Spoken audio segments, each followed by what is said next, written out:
The meeting starts, and voices begin filling the room like rising water. Someone cracks a joke. Laughter ripples across the table.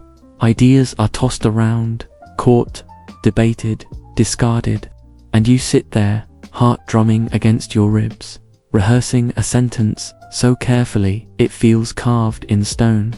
You wait for the perfect pause, the right moment to release it into the air. But by the time your courage catches up to your lungs, the conversation has already turned a corner. The moment is gone. Your words, still lodged in your throat, slowly sink back down into that familiar silence. Or maybe it's Sunday dinner. The kitchen smells like childhood and comfort, but the noise. Everyone talks over everyone else. Questions are thrown like confetti, never waiting for answers. Your cousin shares a story, your uncle interrupts with his own. Your mother laughs too loud, and somewhere in all of it, you're counting the spaces between your fork hitting the plate just to keep yourself anchored. And when someone finally turns to you with that half smile, that raised eyebrow, and says, "You're so quiet today," it sounds like a compliment, but it lands like a verdict. Maybe you carry that verdict home with you. Maybe it curls up beside you at night and whispers that you didn't participate enough, didn't show up enough, didn't matter enough. Maybe you can't even explain what happens, just that words seem to park themselves at the edge of your lips and refuse to move. If any of this sounds familiar, I want you to know something. I'm not here to fix you. I'm not here to teach you how to be louder, bolder, more impressive. I'm here because I believe your silence has a story, and that story deserves to be understood, not erased. Here's what I've come to believe, and I'll say it plainly now so it can walk beside us through everything that follows. Speaking little is not a flaw. It becomes a trait when it's born from choice. It becomes a prison when it's born from fear and shame. That distinction matters more than you might think. There are many roads that lead to a quiet voice. For some people, silence is simply how they recharge. Less noise, more observation, depth instead of volume. They choose stillness the way others choose conversation. It's preference, not wound. But for others, silence was never a choice. It was a survival strategy that hardened into habit. The repeated criticism, the laughter when their voice cracked, the comparison to the sibling who always knew what to say, the impatient look from a teacher, the dismissive "don't bother" that became an invisible fence. Somewhere along the way, the body learned that speaking comes with a cost, and a body that learns cost doesn't easily forget.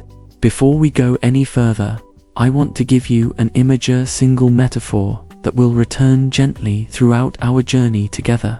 Think of it as your inner radio, not the kind that sits on a shelf, but the one that lives inside you, regulating the volume at which you show up in the world. It controls how much of yourself you allow others to hear, from a whisper to something fully audible. At some point, someone turned your dial almost all the way down. Maybe they thought they were protecting you. Maybe they were protecting themselves. Either way, the world got quieter. The threat of judgment faded. But over time, something else happened. The dial got stuck. And now, every time you try to turn it up even just a little, it feels impossible. Rusted in place. The problem is, that dial doesn't just lower the noise around you. It lowers you. The goal here isn't to crank it to maximum. It's not about becoming the loudest voice in the room. It's about giving you back the ability to adjust it, to choose when you speak and when you stay silent, not because you're afraid, but because it's what feels right for you in that moment. Let me show you where this plays out. At work, you arrive with ideas lined up like soldiers ready for duty. But as the meeting unfolds, your body starts to shrink. Shoulders curve inward. Breath gets shallow. By the time you've gathered enough courage to speak, the idea has already left someone else's mouth. In a circle of friends, you know exactly what you'd say: something sharp, maybe funny, definitely true. But you swallow it. You choose the safe silence. In love, you avoid asking the questions that matter because you're afraid of the mess they might create. And when you finally do ask, you wrap it in so many apologies it barely sounds like a question at all. The inner radio is almost mute. You exist but from a distance, present, yet somehow still invisible. And here's what I need you to understand before we move forward. That distance isn't laziness. It isn't indifference. It isn't a lack of intelligence or passion or something to say it's protection. It's a shield you've built when you had no other option. The problem isn't that you built it. The problem is that you've been living behind it for so long. You've forgotten there's anything else. But there is. And we're going to find it together. One small step at a time. Now I want to introduce you to someone. Not a legend carved in marble. Not a hero born with thunder in his voice. A man. A man who once looked at his own mouth and thought, I can't do this. His name was Moses. Long before he led anyone anywhere, long before the stories turned him into something untouchable, Moses stood in front of a moment that demanded he speak, and he froze. The ancient text tells us he described himself as slow of speech and slow of tongue. But let's not rush past those words. This wasn't poetic flourish.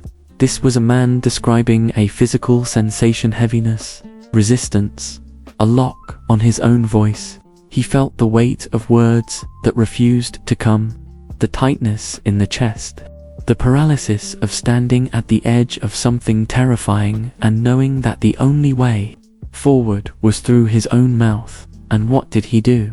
He argued, he negotiated, he begged for someone else to take his place. Send anyone but me. I'm not the one for this. My voice isn't enough. Does that sound familiar?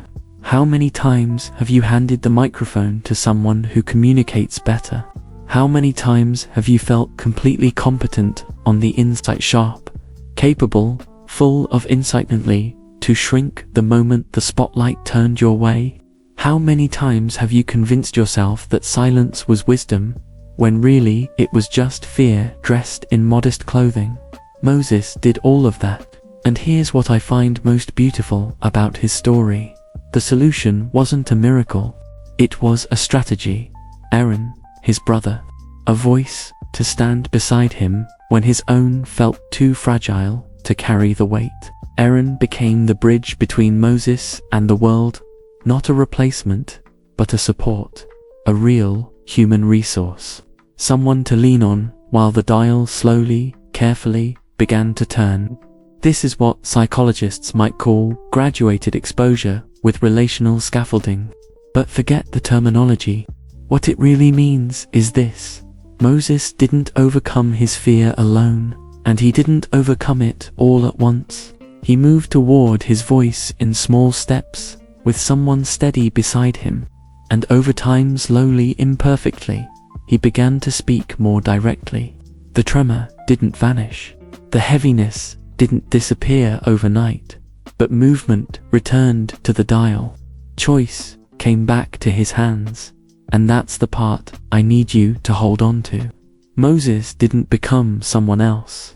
He didn't trade his nature for a louder personality. He simply stopped letting fear be the only one with permission to touch the volume. He found edges. He found support. He found just enough space to breathe and try again.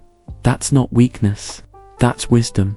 And if a man who once begged to be invisible could learn to stand and speak, maybe, just maybe, there's room for you to do the same.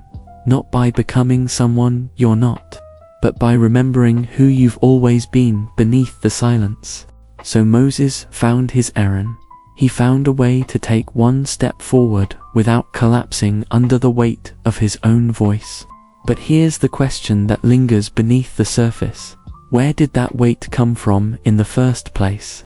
To understand that, we need to open the internal map of silence, the one you've been carrying without even knowing it. Think of your mind as a landscape shaped by repetition. Every time something happens, and is echoed again and again, it stops being an event and becomes a belief. A sentence you heard once becomes a whisper you hear forever. If I speak, I'll get it wrong. Better to stay quiet than to look stupid. Nobody really wants to hear what I have to say. These aren't facts. They're fossils, old experiences that hardened into truths you never questioned. And beliefs don't just sit there. They build strategies. You learn to speak only the minimum. You rehearse entire conversations in your head and then abandon them before they ever leave your lips. You avoid eye contact because eye contact feels like exposure. You let others make decisions because decisions require shungin, and voice feels dangerous. The strategy works for a while, but it comes with a cost. Invisibility, missed opportunities, relationships where you show up as a shadow of yourself. A bone-deep exhaustion that masquerades as peace, but is really just the quiet hum of constant escape. You tell yourself you're fine, but fine starts to feel like a room with no windows. Researchers like John Bowlby spent decades studying how we learn to trust. What he found was simple and profound. When a child tries, fails, and is met with warmth when they're allowed to stumble and still be held, they develop an internal map of safety. They learn that the world can be explored, that mistakes are survivable, that their voice has a place. But when the ground is unstable, when trying is met with criticism, or reaching out is met with ridicule, or speaking is met with silence, the body learns something different. It learns vigilance. It learns to scan for danger before every word. Centers like Harvard's Center on the Developing Child and the National Institute of Mental Health have drawn clear lines between early emotional dismissal and later patterns of anxiety and withdrawal, not to frighten you but to explain what happened, to give language to the weight. You are not weak. You are not broken. You adapted to the environment you were given. The strategies you built kept you safe when safety was scarce. But here's the painful truth that also holds the seed of freedom. What once protected you may now be the very thing imprisoning you. Moses carried his own internal map, one drawn in exile, in displacement, in the memory of rejection. His hesitation wasn't random, it was learned. And yet, when he finally understood where his silence came from, he didn't stay trapped inside it. He let someone walk beside him. He let the dial begin to move. Your map is not your destiny. It's just the territory you learned to navigate. And maps can be redrawn. Here's the paradox no one warns you about. The very things that saved you, the careful observation, the thinking before speaking, the deep listening, can become a trap when they have no edges. Somewhere along the way, you learned to use silence as a shield, and it worked. It kept you safe from judgment, from rejection, from the sharp edges of other people's expectations. But without realizing it, you stopped carrying the shield and started living behind it. The problem was never the shield itself. The problem is making your home inside it. Remember the inner radio we talked about? The one someone turned down to keep you from bothering anyone? Well, here's what happens over time. That dial doesn't just lower the threat. It lowers your life. It mutes your desires. It silences your needs. It turns down the volume on your presence until you become background noise in your own story. And then one day life asks something of you. A conversation that matters. A boundary that needs voice. A moment that requires you to show up fully, out loud. You reach for the dial. You try to turn it up just 1 millimeter. And your body sounds every alarm it knows. Heart racing, palms sweating, throat tightening, as if speaking a single honest sentence were the same as walking into fire. Moses knew this paradox intimately. His ability to observe, to reflect, to listen, these were gifts. They made him wise. But when left unchecked, when wrapped too tightly in fear, They became chains. He could see what needed to be said. He simply couldn't bring himself to say it. The shield had become the cell. I want to offer you 3 questions now. Not to wound you, but to illuminate. Answer them quietly, in the privacy of your own mind. When was the last time you said, "I'm fine," while your body screamed otherwise? In which relationship do you call your silence peace, when really, it's just the absence of risk? What small request have you postponed asking for because you were afraid of looking weak or needy? If any of these land somewhere tender, don't pull away. That tenderness isn't weakness. It's information. It's your soul whispering, "Here, look here." Your silence is not a flaw. It's not a character defect or a personality failure. It's a history. A series of moments that taught you keeping quiet was the safest way to survive. And histories, unlike destinies, can be understood. They can be held. They can be examined without shame. What we understand, we can finally hold in our hands. What we hold, we can begin to reshape. Moses didn't erase his nature. He didn't become loud or brash or careless with words. He simply learned that the same qualities that once protected him didn't have to imprison him forever. He found the edges. He let the dial move just a little, just enough, and so can you. We've been walking through the landscape of the mind beliefs, maps, shields, but now I want to bring you somewhere closer, somewhere you can't escape, no matter how much you understand your body. You know the moment someone says, "Go ahead, introduce yourself real quick," and suddenly your chest becomes a drum, your palms slick with sweat, your voice climbs higher, thinner, like it's trying to escape through a crack in the ceiling.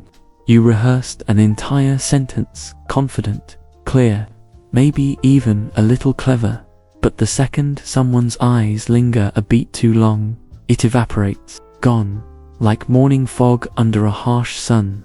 Sometimes the struggle isn't dramatic. It's not a panic attack or a visible trembling. It's the quiet erosion that happens after hours of meetings, conversations, social gatherings. You come home utterly depleted, not because you hate people, not because you're antisocial, but because your internal system has been running at maximum capacity just to produce the bare minimum of presence. While others seem to coast through interaction, you've been sprinting underwater. And then comes the guilt, dressed up as friendly advice. You should talk more, loosen up, put yourself out there. They don't see it. They don't know that saying even the smallest thing required a battle that lasted longer than the words themselves. They don't understand that your silence isn't absence, it's the visible edge of an invisible war. Moses understood this in his bones. When he stood before that burning moment of calling, it wasn't just his mind that resisted. His body knew the weight of tongue, the slowness of speech. Every cell seemed to whisper, "Not me, not now, not ever." His hesitation wasn't philosophical, it was physical, written into his nervous system by years of exile, displacement, and the quiet shame of never quite belonging. There's another version of this exhaustion that's even more invisible. You show up, you participate, you deliver what's expected. But when you leave, you carry the strange ache of having left 70% of yourself locked inside. From the outside, it looks like disinterest or detachment. From the inside, it's a river dammed at the throat, pressure with no release.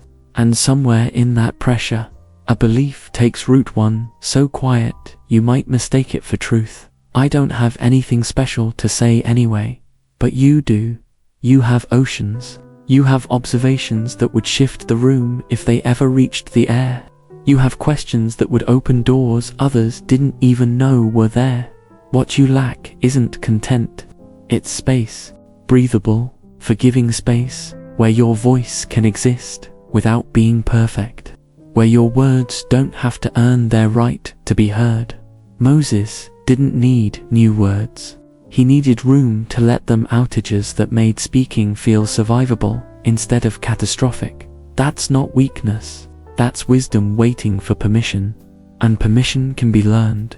So if the goal isn't to become the loudest voice in the room, what is it? It's about creating edges for your silence and taking small, survivable risks with your voice. Not grand gestures, not dramatic reinventions, just a micropath forward, sized to fit a single day, with no miracles promised and no stages required. Let's start with naming without judging. For the next few days, simply observe yourself. When you stay quiet, ask, am I silent because I choose to be, or because I'm afraid? That's it. No fixing, no forcing, just noticing. This single distinction, repeated gently over time, begins to hand authority back to your inner radio. When we name something, the dial unsticks just half a click. But half a click is movement, and movement is everything. Next, choose a risk the size of a sentence, not a speech, not a performance, just one sentence more than you would normally say. In a meeting, it might be a simple question. How does this decision affect the timeline? In a group of friends, a brief observation that reminds me of something I experienced once. Your body will protest, your chest will tighten, but you answer with an anchor. Today, just today, add one sentence more. Think of it as neuromuscular training for presence. Repetition builds tolerance. Tolerance builds freedom. Now, prepare what I call edge phrases, words that protect you without making you disappear. When someone pulls you into the center and your body screams, not now, you can say, I'd rather just listen for now, but thank you for asking. When you need time to think, let me sit with that. I'll get back to you. In groups, try honesty that opens space. I get nervous speaking in groups, but I can try to share a little. When a request exceeds your capacity, I want to help, and today I just can't. In intimate relationships, adjust the rhythm with respect. I love being with you, and this pace drains me. Can we find a different way? These aren't excuses, they're tools. They let you exist without losing yourself. And remember, Aaron, find your own. Choose someone you trust, a friend, a colleague, a therapist, to stand beside you in moments of exposure. They can rehearse presentations with you. They can sit in the front row as a visual anchor. They can offer a quiet signal that says, keep going, you're okay. Courage doesn't have to be carried alone. It can be shared. If the suffering runs deep enough to block your work, your studies, your capacity to love, know that professional help exists. Therapies that combine gradual exposure with belief revision work because they teach the body a new truth. Not every act of speaking is a threat. It's possible to train the inner radio to accept volumes between mute and maximum without triggering every alarm. Moses didn't find his voice overnight. He found Aaron first, then edges, then breath, and slowly, the dial began to turn. Let me return to Moses one more time, not to preach, but to sit with the truth of his journey. He didn't become a speaker overnight. There was no lightning bolt of confidence, no sudden erasure of everything that made words feel heavy. There was resistance. There was negotiation. There was the slow, unglamorous work of learning to exist out loud. Some moments, Aaron still spoke for him. Other moments, Moses' own voice emerged attentive at first, then steadier. What happened wasn't a replacement of who he was. It was the creation of edges around an ancient fear. You don't need to face a pharaoh tomorrow, but you can have someone beside you when the meeting feels too vast. You can begin your voice in smaller rooms before entering larger ones. You can prepare the first sentence, breathe through it, and let the second one arrive on its own time. You can, like Moses, build presence the way one builds a crossing short steps, water parting slowly, never all at once. Let me give you something concrete to carry into your daily life. When a presentation looms, Create a 2-minute ritual. Feet flat on the ground. One phrase spoken per exhale. Eyes resting on a single, stable point in the room. This isn't magic, it's regulation. It's telling your nervous system, we're okay. We're here. We can do this. When your mind whispers they're going to judge you, answer with a simple truth. What once protected me may now be trapping me. Today, I test a small opening. You don't need to silence the fear. You just need to speak alongside it. And when the blank comes, when your mind empties and the words scatter like startled birds, don't run, narrate. Say out loud, let me start that again. One moment. Or, I lost my thread. Give me a second. This simple act of naming what's happening does 2 things. It organizes your own mind, and it humanizes you to the room. People don't connect with perfection. They connect with presence. And presence includes the pause. In noisy environments, the crowded party, the endless dinner, the conference that refuses to end, give yourself permission to mark an edge in time. I'm going to step out for 10 minutes. I'll be right back. This isn't regression. This isn't failure. It's regulation. Those of us with sensitive inner radios need pause, the way others need conversation. Pause is not retreat. Pause is fuel. It's how you gather enough breath to return. Moses took breaks. Moses leaned on Aaron. Moses prepared his words and still stumbled through some of them. And yet, he crossed. He led. He spoke. Not because he became someone else. Because he learned to carry who he was with edges, with support, with breath. And crossing, it turns out, doesn't require the absence of fear, just the willingness to step forward anyway.